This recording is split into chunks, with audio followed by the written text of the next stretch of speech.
This new airline requirement is part of the FAA Reauthorization Act signed by President Biden earlier this year. What you used to get was by default a trip credit.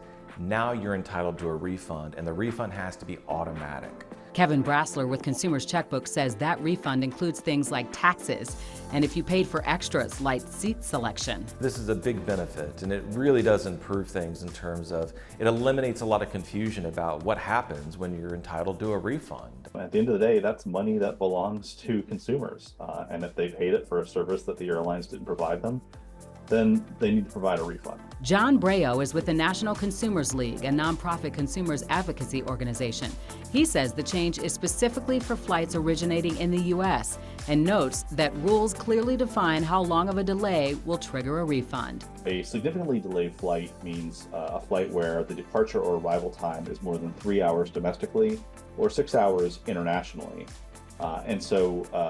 In addition to that, if the flight gets canceled, meaning the airline scheduled it, but then ended up not flying that flight, then you're also entitled to a full refund if you choose not to be rebooked or take a voucher. He says the refunds will be given in the same way you paid and that you should see the refund in a timely manner. For airlines, and this also applies to both airlines as well as travel agents and online travel agents, the prompt refund needs to be within 7 business days if the passenger paid by credit card, and within 20 days if passenger paid by cash or check. An important note, if you do decide to cancel your trip based on a delay, make sure to notify your airline of your plans. Don't just no-show, right? Make sure you tell the airline, I'm canceling my trip here.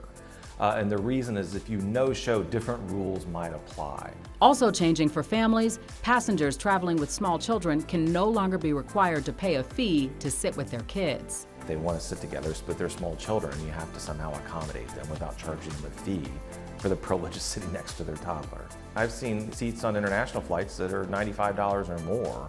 I've seen seats on domestic flights that are $35 or more. Ultimately, the consumer advocates we spoke with say the change is about making sure your money is back with you and not left in potentially expiring travel credits. Now airlines have to do what any other business does, and that is if we're owed a refund, to give us an actual refund.